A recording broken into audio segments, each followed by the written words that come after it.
One Snowy Night by Nick Butterworth.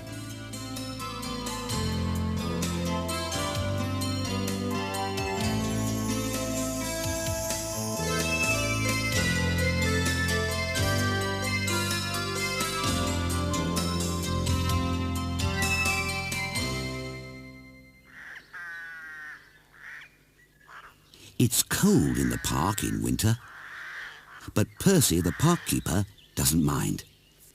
He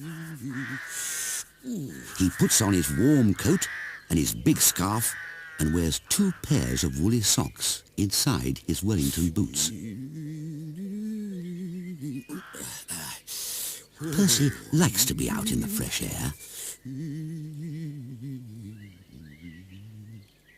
In the middle of the park, there is a little hut.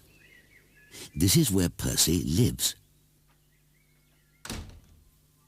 When it gets too cold to be outside, Percy goes into his hut where it's cosy and warm.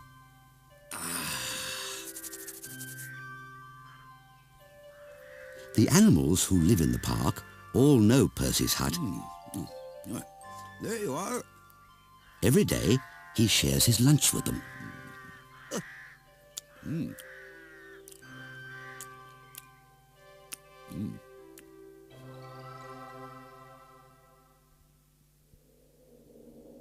One winter's night, it was so cold it began to snow.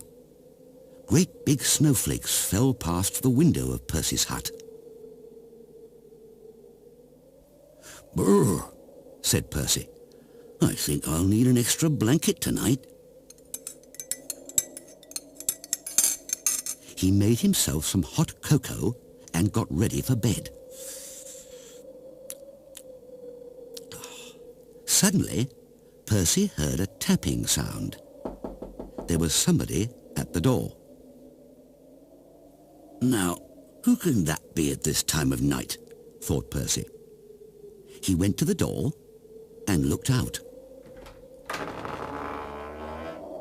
There, on the step, was a squirrel.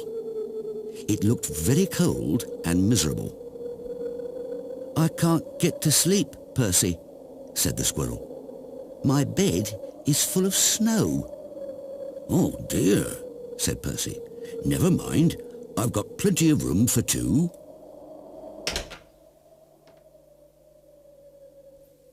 The squirrel snuggled down next to Percy and soon began to feel warm.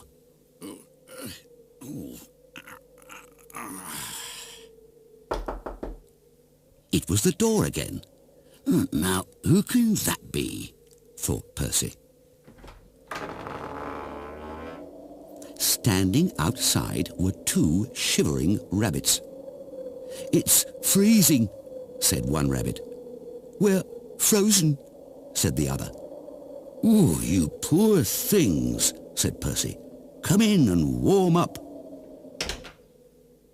The rabbits squeezed into the bed next to Percy and the squirrel. There wasn't much room. "Could you face the other way?" Percy asked the squirrel. "Your tail is tickling my nose."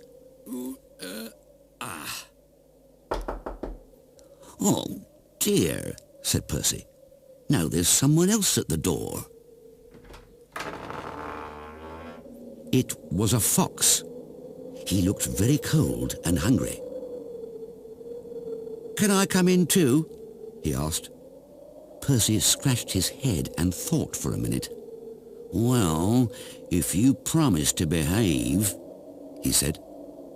"I promise," said the fox, and he squeezed into bed next to all the other animals. Bump! Oops! The squirrel fell out. "Who did that?" asked the squirrel crossly. "Good gracious," said Percy. "It's the door again." This time, Percy had quite a surprise.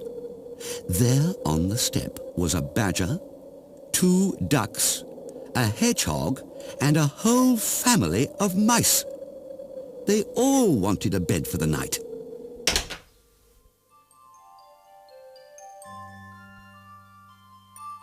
Poor old Percy. And poor old Percy's bed. The animals pushed and shoved and rolled around the bed, but there was just not enough room for them all. Ooh, hey, careful. Ooh. Soon, the bed covers ended up in a big, tight ball. Then, the covers rolled right off the bed, and everybody fell onto the floor. "Oh, dear," said Percy. "This won't do at all. My bed is just too small." Suddenly, one of the mice pricked up his ears. "What's that noise?" he squeaked. Everyone listened hard. Now they could all hear it. There was a scratching, scraping sound. It seemed to be coming from underneath them. "There's something moving under the floor," whispered Percy. The animals looked frightened, and the mice all started to squeak at once. "Oh dear, what can it be? It might be a monster with fierce claws and sharp teeth."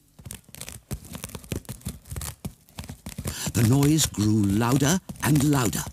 Then one of the floorboards began to move. "Look out! It's coming up through the floor." Suddenly, there was a loud creak. "Help!" cried the animals, and they all ran to hide. But Percy wasn't frightened. He started to chuckle. Then he laughed out loud. A small, dark head was sticking up through the floorboards. "This isn't a monster," said Percy. "It's a mole." "I'm sorry to burst in like this," said the mole. "I knocked on the door, but nobody heard me." Percy helped the mole up through the hole in the floor, sat him on his hot water bottle to get warm, and put the floorboard back. "It's all right, everyone," he called. "You can come out now." But nobody moved. Nobody stirred. Nobody wanted to come out. The squirrel was tucked away in the pocket of Percy's dressing gown. The hedgehog was in his coat. The fox, the rabbits, the badger, and the ducks were all safely hidden away. The mice had even squeezed themselves into Percy's slippers. Everyone had found a cosy bed. "Well, I never," said Percy. Percy yawned and snuggled down in his own bed once again. "Oh, that's better. Now I've got plenty of room," he said, "and a little to spare for a mole."